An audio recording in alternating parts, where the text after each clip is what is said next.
religion. A lot of people always ask me whether I believe in God.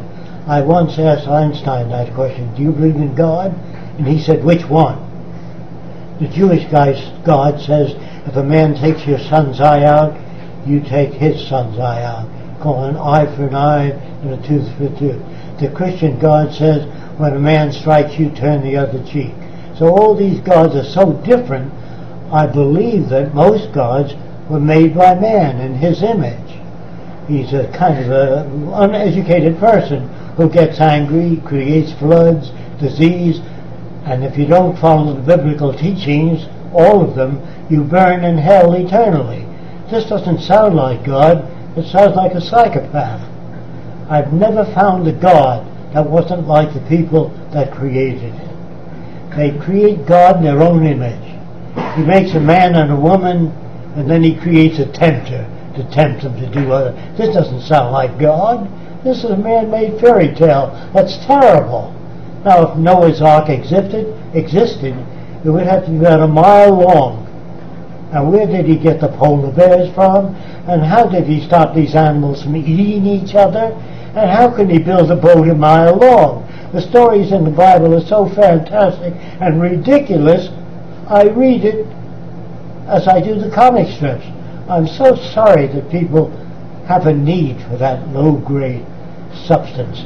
In other words, instead of the Bible, if you taught people about sociology, social science, how we depend on plants and agriculture to take care of the earth, to not to dump poisons into the ocean.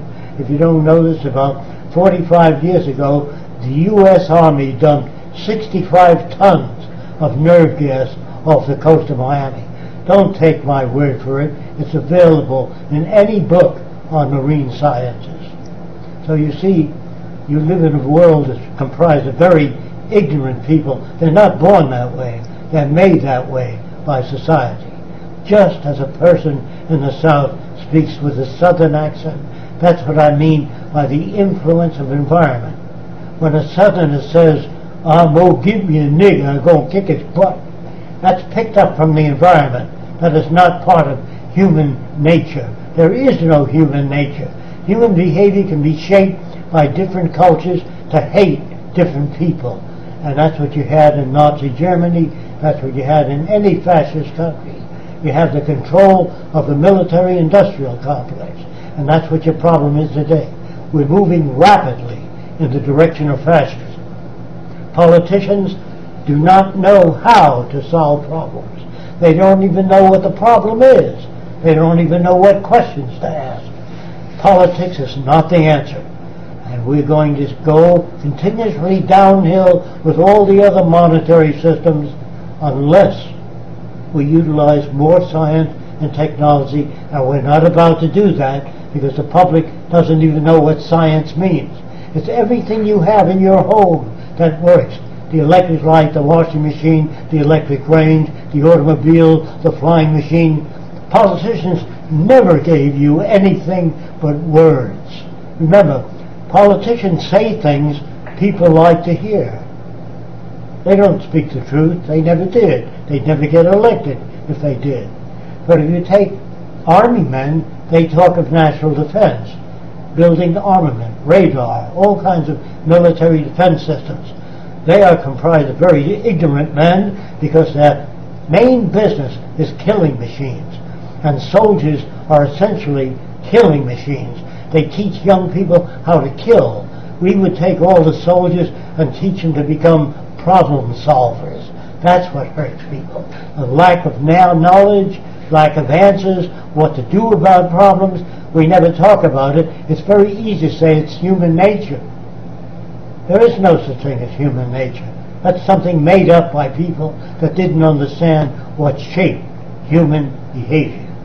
Even serial killers are shaped by a deprived environment. And this is something you have to learn. And they don't teach you in school how to relate to one another, how to get along with each other, how to disagree without getting angry. They don't teach you how to live, find meaning in your own life. They teach you how to be a cog in the production wheel of a monetary system. What can I do to learn about the house extrusion manufacturing process? I was familiar with aluminum extrusions and then extrapolated that system into what I would consider the future. In other words, I've watched shipbuilding. When they build ships, they build them in dry dock, and then they flood it with water. And these big, gigantic cranes that are 22 stories high, that's a big crane, and it moves along picking up all the parts of the ship and putting it together. If we built houses in dry dock, apartments, large buildings, hundreds of them at the same time, we can house everybody on Earth in 10 years, wipe out the slums. Because we don't use that kind of technology because of the monetary system. They always say, how much will it cost?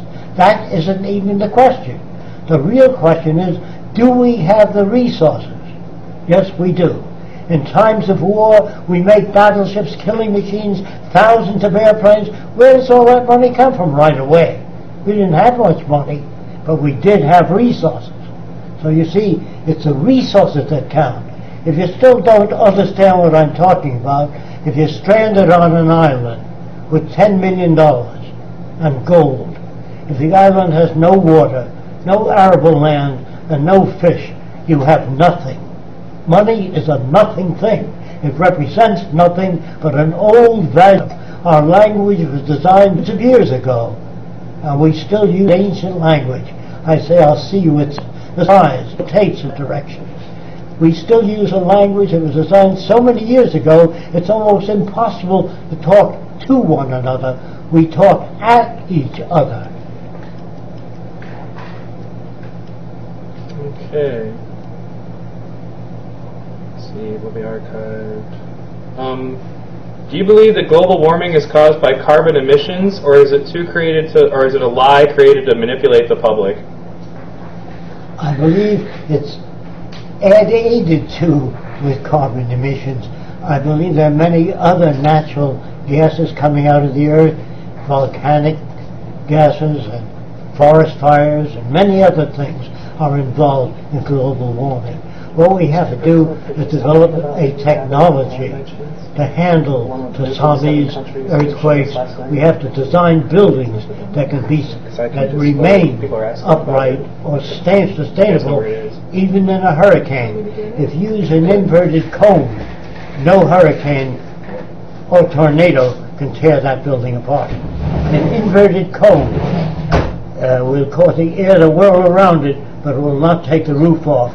There are many solutions to our problems, thousands of different solutions that are not effectively put in for reasons of economic problems, such as cost and things like that. But we have enough resources to do whatever we want to do.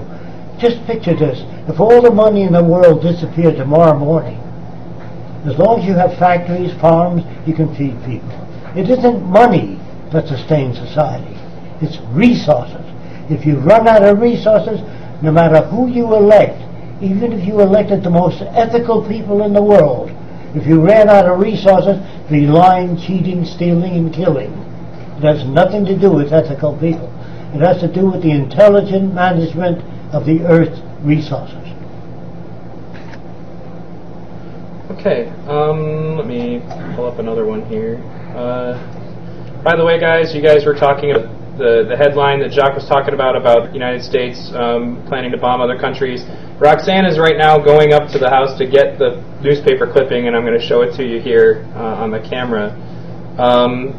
Now, somebody was suggesting, do you think it's important that people start to get all these this technical knowledge, get into studying these things that we need now, before the collapse, so that we'll have that information later? Yes, that would help a great deal.